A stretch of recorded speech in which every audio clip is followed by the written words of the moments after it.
Ayan, sabi ni Marinette, magfo-focus daw yung exam nyo sa sets. So, isa pang example ng set.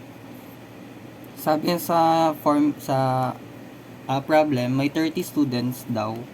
So, yung universal mo is 30 students are playing sports.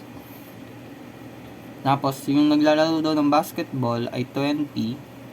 Yung naglalaro ng football is 16. Yung total na ito kada isa.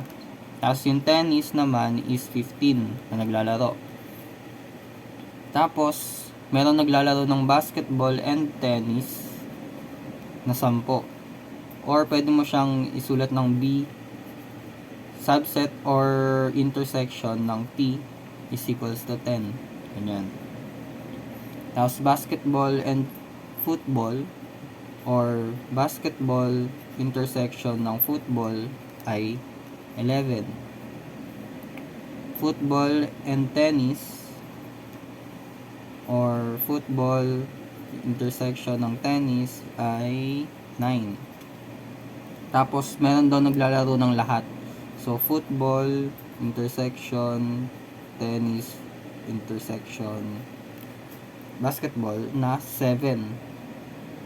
Tapos, based dito, kailangan mong masolve yung problem. So, gagawa ka muna ng Venn diagram mo. Yung sa gitna is 7. Ito lagi yung unahin mo.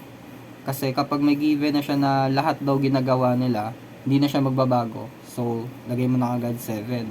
May given ka na agad na 7. Next step, yung dito sa mga intersection. Tapos, ima-minus mo lang siya sa kada number dito. So 9, ay dito muna sa football, tennis, bale, baseball, basketball, football, tennis.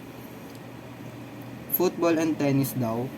Football and tennis, yung pinagsama nila, intersection, ito yung mismo kabuuan, 9. Kung 9 tong kabuuan na to, meron ka ng 7, ano na lang ang kulang mo? So, 2.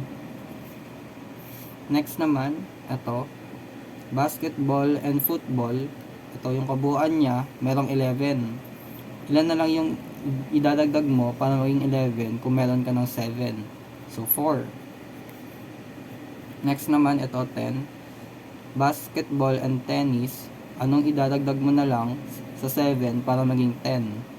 So, 3. Tapos next na gagawin mo, ito na, last. Kung 20 daw yung naglalaro lahat ng basketball, ilan yung basketball only?